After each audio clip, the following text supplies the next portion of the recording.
Coming up on UCF Nightly News, see how some students are accepting dares, and it's all for a good cause. And a downtown park with historic roots could be getting the axe. We'll tell you how residents are rallying to save the trees. Plus, find out what events are happening this weekend in Central Florida. Stay tuned for that and more. Nightly News starts now.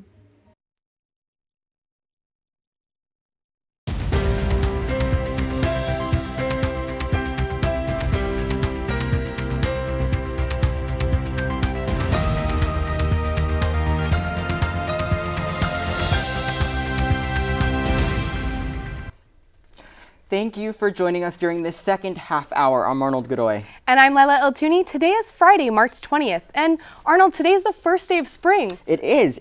And I don't know that I'm too excited because I love winter, but I mean, it's really nice out there, I guess. I like winter too, but spring's pretty nice. Yeah, and with spring come a lot of new things, especially here on campus. And one of the things that students are working on is Nighthon. And Nighthon is actually UCF's largest student-run philanthropy, and it is right around the corner. But this year's Dare to Make a Difference theme has some students taking more risks. Students are still raising money to attend the 20-hour dance marathon and are coming up with creative ways to do it. Teams are encouraged to create fun dares this year in exchange for donations. Nighthon director Drew Strochak says she's seen a little bit of everything and is even taking on her own challenge. Anything from tattoos to shaving heads to donating hair. Actually, my current dare is to get $2,500 by Friday, so it's a little bit less than $300, and I'll be donating my hair to a child who needs it. Well, Arnold, have you done any creative dares ever? I'm actually too much of a chicken whenever I play Truth or Dare. I usually stick with truth. I try and mix it up a bit, but if you're feeling risky, head over to the CF Arena next Saturday at noon. But now we want to bring you a story about another group that is helping, well, a program that's helping a little boy. And we've heard this story before about Alex Pring. He got his 3D arm about a year ago, but just recently he received his third arm, which was modeled after Iron Man. And actually, the real Iron Man himself presented the arm to Alex. That's right. Robert Downey Jr. met up with Alex Pring and the UCF team in Atlanta for the exchange. The arm's designed to look just like Iron Man, and it even has advanced features such as a movable elbow. UCF junior Dominique Corbin helped design and deliver the arm. So one of our reporters sat down with one of the creators and found out what that experience was like. He was really shy. He was really impressed. Iron Man is his idol, so to be able to get to spend some time with him and to get an arm from him that was super cool, his Iron Man arm, he was really excited about it. I wish I could meet Iron Man, but the Limitless team made Alex his first 3D arm and Transformer arm last year. Yeah, it's such an awesome story that he came all the way out here to present that to him. But if only Iron Man were real, because maybe he could help out with this next story. A massive live oak in downtown Orlando has the town talking because there are plans to develop the land that it's on, and it may endanger the tree's future. Robert Sutton tells us how some students want to preserve memories beyond those branches. An Orlando City Commissioner was recently contacted by a developer interested in purchasing Constitution Green.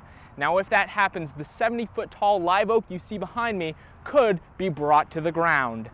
Constitution Green Park is home to many plants and animals, including one of Orlando's oldest residents, a live oak nearly 200 years old. City officials such as Eric Rawlings are fighting to keep the green space from turning into condos. This has a rich history. This is part of downtown Orlando's heritage, and we want to see it preserved at all costs. The park is privately owned by the Caruso family, but the city has leased the land since 1987. In that time, the mighty oaks have taken root in the heart of the community. As Stephanie Bedran prepared for an art show, she told us why the park is dear to her. You know, a lot of people get married in a church.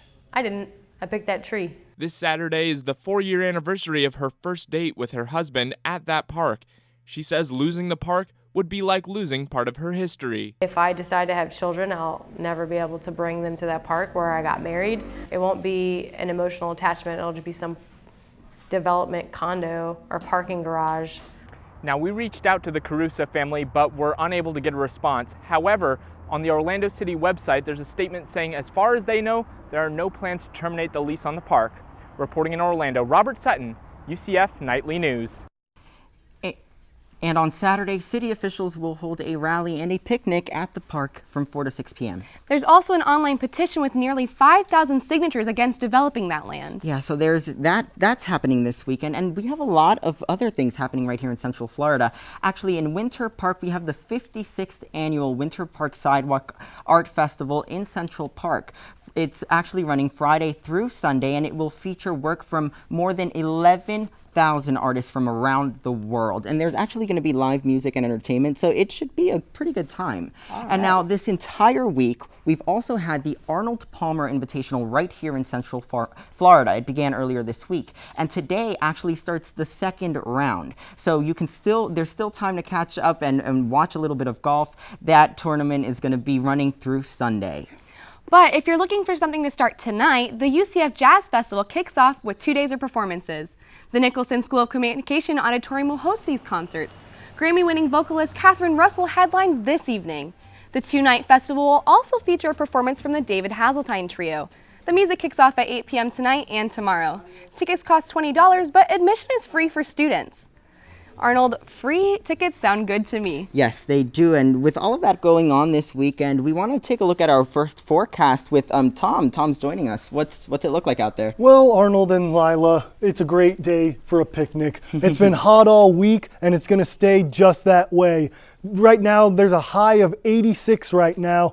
Humidity is around 60%, nothing too out of the ordinary for Florida. It's about a 20% chance of rain, winds about 8 miles an hour to southwest. And later on in the show, I'll show you what spring powder is driving your allergies nuts. Thanks, Tom. Well, Arnold, what about after the break? What are we going to talk about? Well, after the break, we are going to show you where students get their news from. You'll be shocked to hear where most millennials go for their information. Stay tuned.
I take my news from online usually, NBC News or I get stuff on Facebook. But then when I pick it up from there, I usually go and find out more online from other sources. I think the biggest two sources of news, I have Yahoo as my email, and they have a really neat, organized website. I have friends who will repost things, and also it's not an official thing, but sometimes Tumblr. Well, I kind of think they should totally be watching nightly news because that's where I get my news from. But I totally agree. I mean, I do get a little bit of my news from Facebook and Twitter. I agree. It's a nice little mixture. But a new study looked into how millennials find their news. And nearly 90% of young people say they get their news from Facebook. It also suggests millennials don't look for news, they accidentally stumble on it. When asked if their social media feeds reflect different moral opinions, most participants said yes. Have you seen anything on social media that's caught your eye lately? I've been so busy this week. It's just like I haven't seen anything on Facebook or Twitter. But I do know a lot of people are graduating this semester. And there are 48 days left until graduation. And with classes finishing up, many Knights worry about more than just grades to get their degree. And the rumor is if students step on the Pegasus in the student union, they won't graduate. Nightly News Mythbuster Amelia Porter stomps out the facts surrounding the myth of stepping on the Pegasus. Standing on top of this Pegasus strikes fear into the hearts of most Knights. Ask any student and they'll tell you their biggest worry about graduation. I'm pretty sure I heard about it during orientation. That's a big no-no. I almost stepped on it once when they took all the ropes away, and then my friend stopped me. She's like, Jen, and I was like, The Pegasus has been the official seal for UCF since 1968, and it became the centerpiece of the student union when it was built in 1996. There are a few different theories surrounding the origins of this tradition. One is that the Pegasus is made up of special tile that could be damaged by the feet of traveling Knights. When the student union was dedicated in 1997, the seal was roped off to stop visitors in their tracks. Another theory is that a few UCF students felt that out of respect and pride for their school, Knights should watch where they step. Orientation team leaders wanted this idea to be written down so others could follow this rule. They weren't successful, but their idea caught on. Through word of mouth, the story took many twists to turn into the legend we all know today. Dr. Stacy Malloret, director of Lead Scholars, says that students have nothing to worry about if they accidentally ruffle Pegasus's feathers. You know, as long as you keep your GPA up and don't get into trouble with student conduct, then you'll be fine. So as long as you're sticking to that degree audit, that's your key to graduation. You have nothing to worry about with the Pegasus, you know. Just make sure you're following. How am I 1 credit short? Well, UCF has awarded over 250,000 degrees since its opening in 1964, even to those graduates who accidentally stepped on the Pegasus.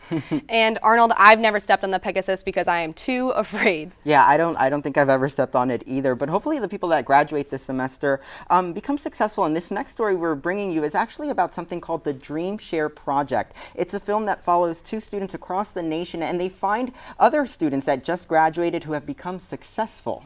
The pair interviewed people such as an astronaut, Olympic skier, and Project Runway designer. Wednesday was the 4th year they came to UCF for a screening of the film and a workshop. The goal of the project is to help students find their passions and become successful.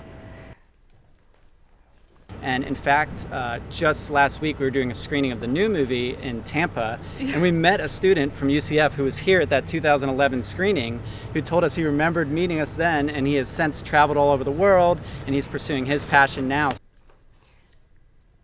And Alexis and Chip actually told me they define success as something that makes you happy, pays the bills, and hopefully makes the world a little bit of a better place. So I think I've found my passion. I would agree with that. I mean, but there's things around campus, around here, around Orlando that we can do. We don't necessarily have to go all around the country. So this week's Night in Orlando is bringing you things to do, see, and enjoy around Orlando. Yep, and Nightly News reporter Vanessa Rodriguez is going to tell us of unique places to go to for brunch close to UCF.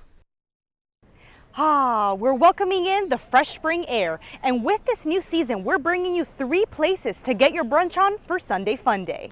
If you're looking for a quirky and colorful environment, visit Cafe Tutu Tango on iDrive. The restaurant uses local ingredients to bring visitors the freshest food, with a menu inspired from around the world. Vibrant paintings cover the restaurant's walls, and local artists come in once a month to paint and create interesting pieces live in front of customers. There's also a bottomless Bloody Mary bar for just $15. But if you're looking to spend the day downtown, then the next 2 places are for you. First stop, an all-inclusive Bubbles and Brunch event at Casa. The contemporary atmosphere gives off a laid-back and cool feel, perfect for a day out with friends.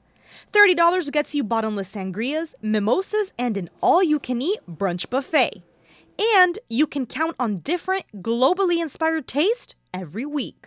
This next place is just around the corner, and you'll be in for a real treat when you get a show while you eat at Hamburger Mary's. There's a new theme every Sunday, and this week it's Broadway Brunch. You can enjoy Broadway performances by entertainers, The Minx, Ginger Minge, and some other special guests, while sipping on mimosas for less than $4. Seating starts at 11 and curtains open at noon. The best part of all three hotspots is they're just a short drive away from UCF. I'm Vanessa Rodriguez, and be sure to join us next week for another Night in Orlando. So we have a full list of prices, times, locations, and specials on our website at nightlynews.ucf.edu.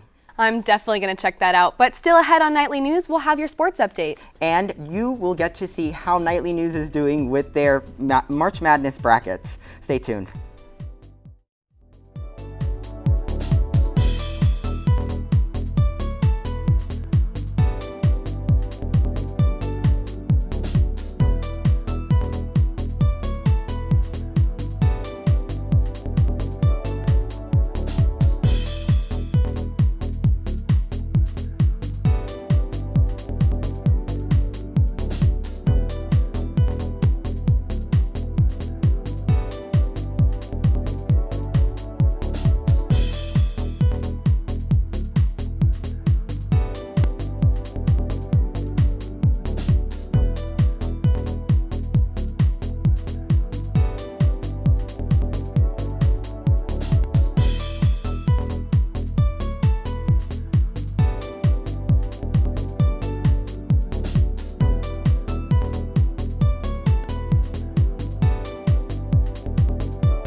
Hello Knights fans, I'm Jack Ebel and here is your UCF Sports Update. It's the most wonderful time of the year for college basketball fans. March Madness is back in action and the madness has not disappointed. Yesterday was the first time ever in the history of the tournament that featured 5 one-point games in the opening round. And you could go on and on. Talk about upset city. You've got UAB beating Iowa State in the biggest Vegas line upset in the history of the tournament. You've got Georgia State, the Cinderella story with the injured coach, and Kevin Ware, who hurt his leg with Louisville a couple years ago. And you don't have to worry about all the top seeds. They've been doing just fine. Kentucky's still undefeated, Arizona rolling, Villanova rolling. And now I just want to talk about the UCF Nightly News bracket. Now everyone's been talking to me, you know, Jack, I'm really bad at this bracket thing. I don't know enough about college basketball. Well, I say that's not an excuse to you. UCF's Natalie Cabieses, our Nightly News reporter, got both the first round upsets right, and she couldn't even tell you if Kentucky's won a game or if they're undefeated. So we spoke with a couple of students on what their strategy is for their picks on the big tournament. Man, you know what? Honestly, I just kind of wing it. Pick my favorite colors or however I'm feeling that day. You know, depending on my mood, that's usually how I pick. But I'm pretty sure I'm going to get them all right. So I like to go with even numbers, okay? So like Duke, that's 4 letters. You go with the even numbers, or like if they're number 2 or number 4 or number 6 in the bracket and for their division, go with the even numbers. That's Pretty good since like 6th grade, probably. Yeah. You heard it from them. They have no idea. And I heard from a wise man once that the better you know college basketball, the worse you do. And talking about my bracket, it's all busted. There's nothing left to it. Arnold and Lila, I hope yours is doing better than mine. Unfortunately, Jack, no, it's not, because I didn't even save my bracket, so I don't know how I did. And I didn't even pick a national champion, so we're doing pretty bad, I would say. Yeah, well, that's okay. We have some other leaders. Yeah. But coming up on Nightly News, we have Jasmine Hankerson with news around the nation. And Tom Ebel will bring you a look at the weather. Stay with us.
Evolution, we just get progressively better looking too. That's a thing. Computers, computer websites, new technologies in space and stuff like that. We're thinking of all this stuff, so we're the future. I feel like we will change the world and people will love us forever. So that was, we asked students about a study that was done, and they were... It's about the millennials all around the nation, but continuing on the nation, you know, Jasmine Hankerson's here to tell us what's going on. Jasmine?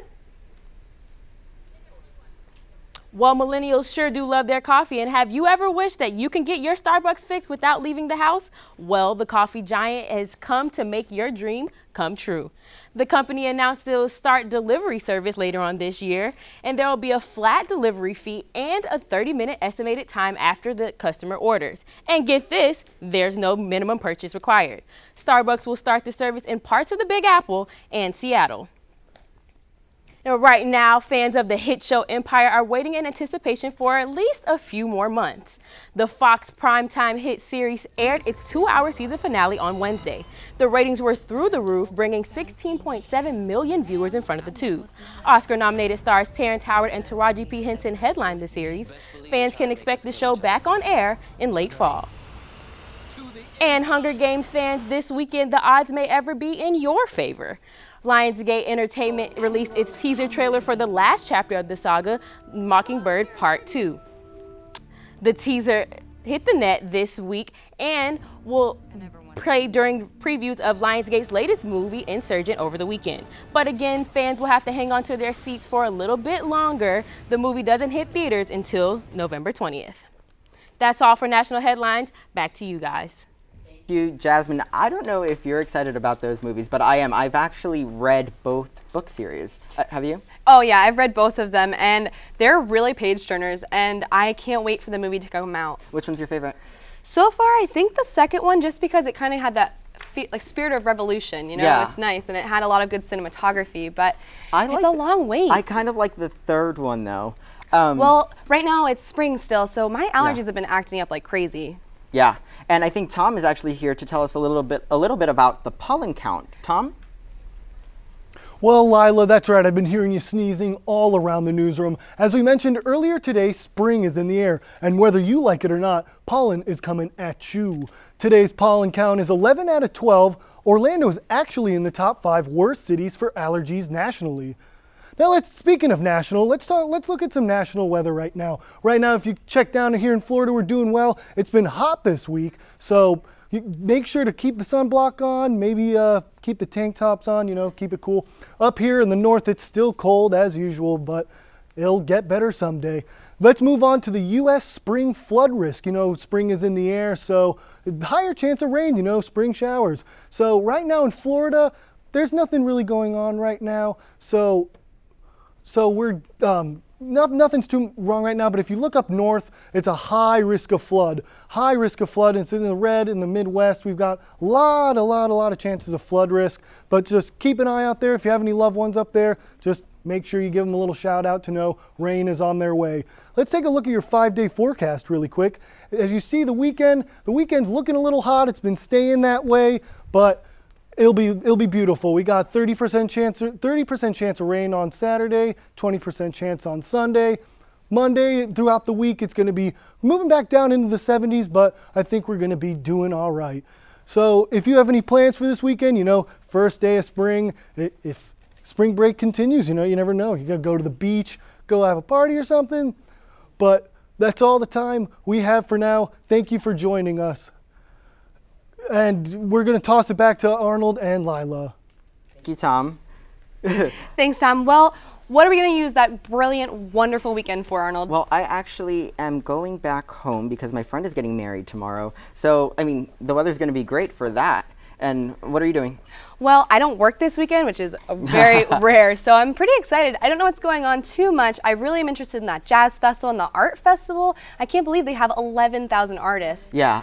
I thought I read that wrong. Well, no, and it's actually really cool because for that, for the Winter Park Art Festival, on Friday, they're going to have a headline performer, Cassandra Lewis. She was in the 6th season of The Voice, and she's actually going to be singing, she's going to be performing at 7:30 p.m. on Friday, so that's definitely something to look forward to because she got all the way to the finals. So look forward to that, and yeah, whatever you're doing this weekend, remember the weather is going to be awesome. It's going to be great. Just make sure you have a tissue box if you're like me and have allergies. Yeah. But that's all the time we have for now. Thanks for joining us.